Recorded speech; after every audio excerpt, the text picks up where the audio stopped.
우리에게 주시는 하나님의 말씀은 예레미야 3장 19절부터 4장 4절까지의 말씀입니다.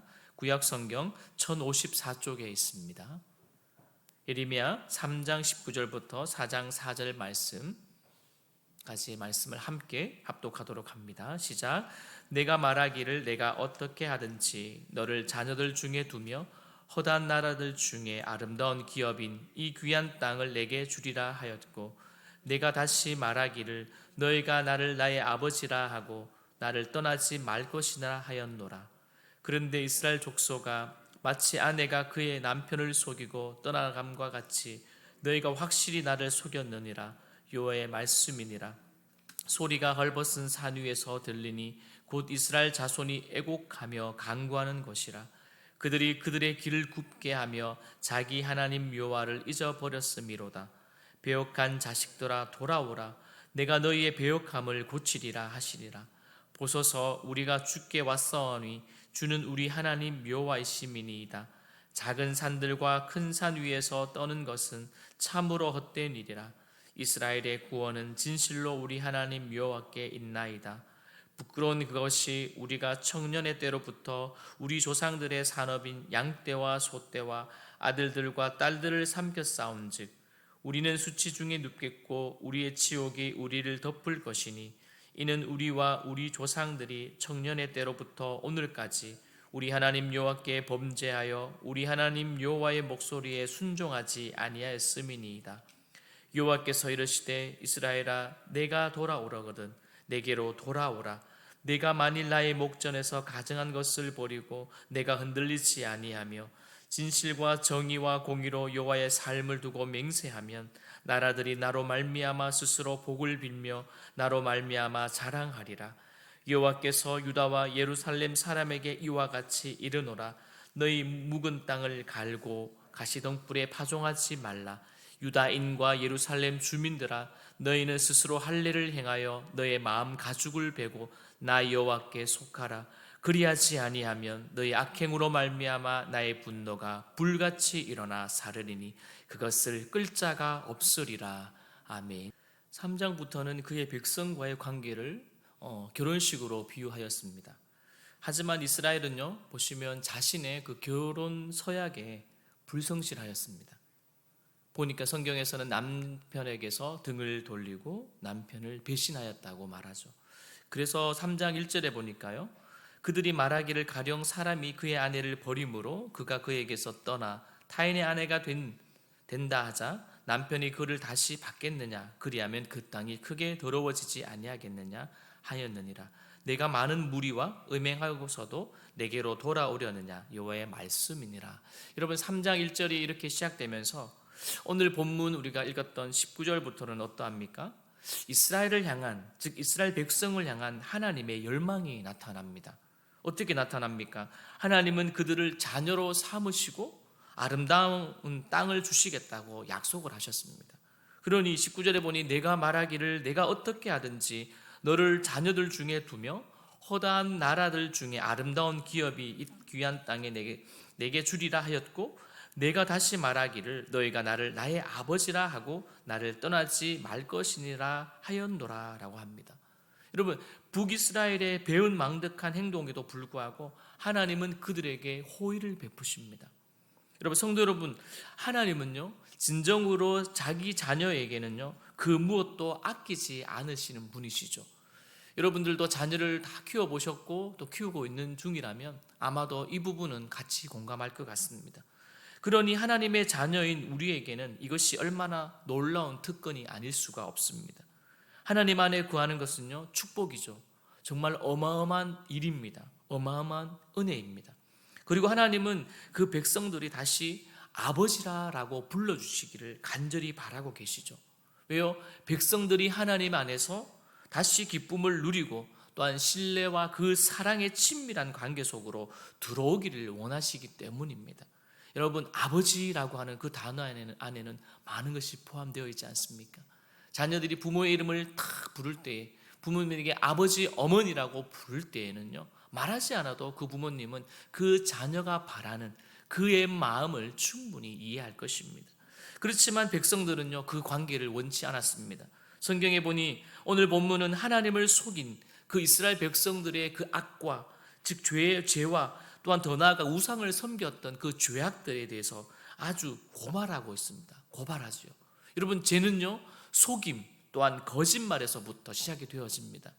즉 북이스라엘은요, 마치 아내가 남편을 속이고 떠나는 것처럼 하나님을 속였습니다. 더 나아가 아담이 하나님의 말씀을 알고서도 선악을 알게 하는 그 나무의 실과를 먹은 것처럼, 또한 우리가 알고 있는 그 출애굽기에 나오는 신의 산에서 이스라엘 백성들이 율법의 말씀을 다 듣고도 금송아지를 만들어 숭배했던 것처럼, 또한 그들은 하나님의 말씀을 알고도 행하지 않는 것이 바로 하나님을 속이는 행위이며, 또한 그들에게는 우상에게 속은 결과이기 때문입니다. 사랑하는 성도 여러분, 오늘 그래서 우리가 이 말씀만 보면 참 소망이 없는 것 같고, 하나님께서 그들의 죄악을 고발하고 그들에 대해서 잘못된 부분들을 지적하는 것으로 끝나는 것처럼 보이지만, 본문을 읽어보니 이제는 22절부터는 다시 하나님은 예레미야 선지자를 통해서 그들이 다시 하나님께로 돌아올 것을 호소하고 있습니다. 그것이 22절부터 나오고 있지요. 그들이 돌아오기만 하면 그들의 배역한 마음을 고쳐줄 것이라고 약속하십니다. 22절 말씀 보시겠습니까? 배역한 자식들아 돌아오라. 내가 너희의 배역함을 고치리라 하시니라. 보소서 우리가 주께 왔사오니 주는 우리의 하나님 여호와이심이니이다. 아멘. 사랑하는 성도 여러분, 여기서 주목할 것은요, 백성들은요 스스로 자기를 고칠 수가 없었고 그 죄를 회개할 수가 없다는 사실입니다. 그들의 마음을 고치기 위해서는요 반드시 누가 필요합니까? 하나님이 필요합니다. 하나님의 은혜가 필요합니다. 하나님의 도우심이 필요합니다. 그 이유는요, 하나님은 사랑이 많으시기 때문이고요, 그리고 그분은 인내하시고 배역한 딸들이 돌아오기를 기다리시는 분이시며, 특별히 그는 치유의 능력자이시며 이스라엘의 고질적인 그 마음의 병을 직접 고쳐줄 수 있는 분이시기 때문입니다. 그래서 수고하고 무거운 짐진 자들아 다 내게로 오라. 내가 너희를 어떻게 해요? 쉬게 하리라. 우리가 찬송가 528장을 불렀던 것처럼 오라 오라 죄 있는 자들아 다 주께로 오라. 어떻게 해요? 내가 다 너희를 쉬게 하고 고쳐주리라. 사랑하는 성도 여러분, 우리가 갈 곳은요 세상에 어떠한 우리를 도와줄 누군가가 아니라 진정한 능력자 되시고 또한 사랑과 은혜가 한이 없으시는 하나님의 품으로 달려가야 될 줄 믿습니다. 마치 돌아온 탕자의 그가 하나님 아버지 품으로 달려갔던 것처럼, 그의 아버지의 품으로 달려갔던 것처럼 우리도 그 품으로 달려가야 될 것입니다. 이어서 23절에서는요 백성들은 좋은 것을 얻기 위해서 눈에 보이는 바알을 숭배했지만 그들이 원하는 것은 바알이 주지 못했다는 사실을 하나님은 예레미야 선지자를 통해서 분명하게 알려주십니다. 그리고 진정한 구원이 어디 있는지도 확인시켜 주시죠. 오늘 본문에 보니 이스라엘의 구원은 진실로 우리 하나님 여호와께 있나이다. 아멘. 다른 성경에도 나오더라고요. 시편 3편 8절, 시편 3편 8절에 보니까요, 구원은 여호와께 있사오니 주의 복을 주의 백성에게 내리소서. 또한 호세아 2장 9절에서도 보니까요, 구원은 여호와께 속하였나이다 라고 되어 있습니다.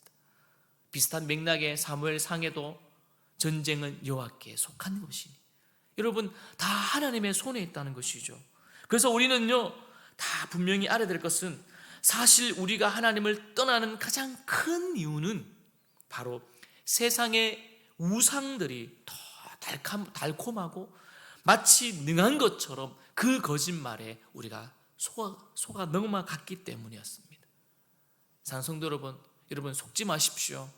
잠시 우리에게 달콤한 것을 주고 마치 힘 있는 것처럼 보이지만 그 마지막 끝은 다릅니다.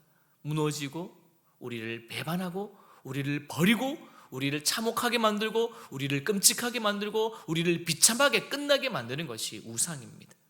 하나님의 말씀을 온전히 붙들지 않으면요 세상의 그 거짓말에 우리는 쉽게 속아 넘어간다는 사실을 우리는 늘 기억해야 될 것입니다. 이제는 4장으로 와서는요 그 예언이, 4장의 예언도 동일한 호소로 시작이 되고 있습니다. 예레미야는요 이스라엘 백성들에게 그들이 진정 주님께로 돌아오면 무슨 일이 일어날지를 말해주고 있습니다. 그렇다면 그들은 하나님께 어떻게 돌아와야 할까요? 첫 번째 보니까요, 그들은요 우상을 버려야 했습니다. 우상을 버려야 합니다. 내가 만일 나의 목전에서 가증한 것을 버리고 내가 흔들리지 아니하면 라고 되어 있습니다. 여기서 우상을 제거하려는 것은 즉 자발적인 마음이 없이는요 하나님께로 돌아올 수가 없습니다. 우리가 회개라고 하는 이 부분을 우리가 조금 더 신학적으로 말씀드리면 세 개의 요소가 있습니다. 첫 번째는요 무엇입니까? 지정의가 있는 우리가 먼저는 지적으로 깨달아야 합니다. 이것이 죄악이구나 라는 것을 깨달아야 되죠. 그리고 무엇입니까? 두 번째는요 우리의 마음이 애통하고 우리가 잘못되었다고 우리는 인정해야 합니다. 여기서 머물면 안 되죠. 또한 중요한 것은 우리의 삶이 마치 해를 등지고 걸어갔다면 다시 우리가 턴해서 해를 보고 가는 것처럼 우리가 행동의 전환이 일어나야 하는 것이 진정한 회개인다는 것이죠. 오늘 우리가 먼저 해야 될 것은 우상을 제하려고 하는, 우상을 버리려고 하는 우리의 자발적인 마음입니다. 여러분, 하나님은요 자신의 백성을 거짓된 신들과 공유할 수 없음을 예레미야 선지자를 통해서 알려주고 있습니다. 또한 두 번째는 무엇이겠습니까? 하나님께로 우리가 어떻게 돌아가야 될까요? 그것은 그들은 진리와 정의와 공의 안에서 하나님께로 돌아와야 했습니다. 우리가 진리와 정의와 공의로 살아갈 때 세상 사람들이 우리를 택하신 하나님께로 나올 것이라는 것을 알고 우리도 그들을 통하여, 우리의 모습을 통하여 그들도 그 하나님께로 돌아갈 것이라는 것이죠. 여러분, 오늘 본문에 보니까요 그래서 정의라는 말이 나오고 또한 이 정의와 공의 안에는요 우리가 주변 사람들과의 관계도 우리에게 언급하고 있다는 사실입니다. 우리만 하나님의 관계 안에서 바르게 살아가면 되지가 아니라 하나님 사랑의 바른 관계뿐만 아니라 이웃과의 관계도 동일하게 회복이 되어야 한다는 사실입니다. 여러분 보십시오. 주님께로 돌아올 때 당연히 따라오는 것은요 주변 사람들과의 관계도 회복이 되어진다는 사실입니다. 아직 나의 주변에 누군가의 관계가 회복되지 않았다면 여러분 이 말씀을 기억하십시오. 예수님께서 마태복음에서 이 말씀을 하셨습니다.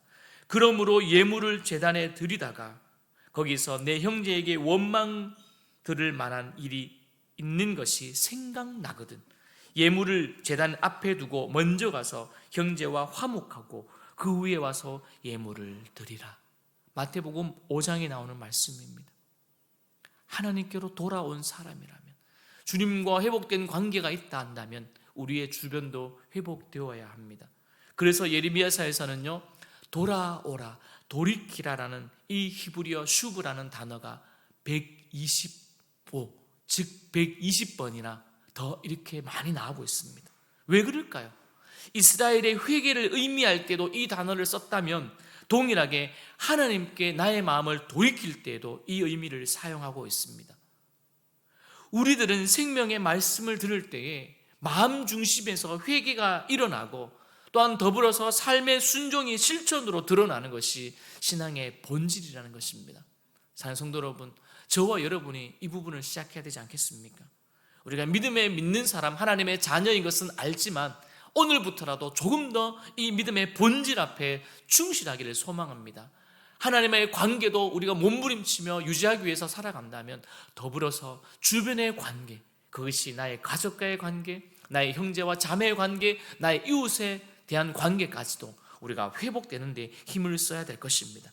아무쪼록 하나님의 뜻을 쫓아 하나님을 기쁘게 하는 복된 하나님의 백성이라면 오늘도 유혹의 욕심을 따라 썩어져가는 구습을 따르는 옛사람을 버리고 오직 심령이 새롭게 되어 하나님을 따라 의와 진리의 거룩함으로 지으심을 받은 새 사람으로 오늘도 살아가기를 주님의 이름으로 축원드립니다. 우리 함께 기도하기를 원합니다. 아버지 하나님, 오늘도 예레미야서를 보면서 특별히 우상을 버려야 되겠고 또한 우리의 마음이 하나님 앞에 날마다 변함없이 변질되지 않고 하나님께로 우리의 마음이 향하게 하여 주옵소서. 더불어 진실과 정의와 공의를 실천하며 살 수 있도록 단호한 결심과 거룩히 살아갈 힘과 두려움 없는 믿음을 이 하루에 우리 이 시간에 주옵소서. 함께 기도하며 나가겠습니다. 하나님 아버지 감사합니다. 특별히 오늘도 우리가 구원은 하나님께 있음을 잊지 않고 살아가기를 원합니다. 또한 여호와 하나님 오늘 예레미야서에서 말하는 것처럼 돌아오라, 돌이키라. 오늘도 하나님 이 말이 얼마나 많이 나오는지요. 오늘도 우리가 돌이키고 돌아가고 세상을 향하여 잠시 나의 눈을 돌렸다면, 또한 아버지 하나님의 세상에 우리의 마음을 두었다면 아버지 하나님 돌이키고 돌아와 다시금 나의 마음을 하나님께로 향할 수 있도록 주님 도와주시며 하나님만을 진정 경외할 수 있는 우리의 삶 되도록 주님 축복하여 주옵소서. 생명의 말씀을 들을 때마다 우리의 마음 중심에서 진정한 회개가 일어나게 하시고 특별히 삶 속에서 순종함으로 실천하는 삶이 되게 하시며 신앙의 본질을 드러낼 수 있는 우리의 인생이 될 수 있도록 주님 축복하여 주옵소서. 오늘 하나님의 뜻을 쫓아 하나님을 기쁘시게 하는 복된 하나님의 백성, 하나님의 자녀 되었사오니 날마다 하나님의 뜻을 따라 진리의 거룩함으로 지으심 받은 자답게 살아가게 하시고 오늘 하루도 거룩히 살아갈 힘과 두려움 없는 믿음 주셔서 진실과 정의와 공의를 실천하는 우리의 삶 되도록 주님 축복하여 주옵소서. 아버지 하나님 감사합니다. 이 하루가 어떠하게 하나님 채워질지는 모르지만 그러나 하나님이 주시는 이 하루가 귀하게 아버지 하나님 아름답게 그리고 의미 있게 채워질 수 있도록 주님 도와주옵소서. 누군가에게는 이 하루가 얼마나 기다리지는 살고 싶은 하루인지, 또한 이 시간이 얼마나 누구에게는 귀하고 고귀한 시간인지를 알고 세월을 아끼며 살아가게 하시고 오늘도 주님의 이름을 드러내고 하나님이 원하시는 그 뜻들을 이루어가는 이 하루로 채워질 수 있도록 주님 도와주옵소서. 진실, 정의, 공의, 오늘도 하나님이 그러한 분인 것처럼 오늘도 하나님의 자녀답게 사랑하고 그 아버지 하나님 복음 전하고 그리고 나누고 베풀고 더 나아가 축복하며 살아가는 이 하루 되게 하여 주옵소서.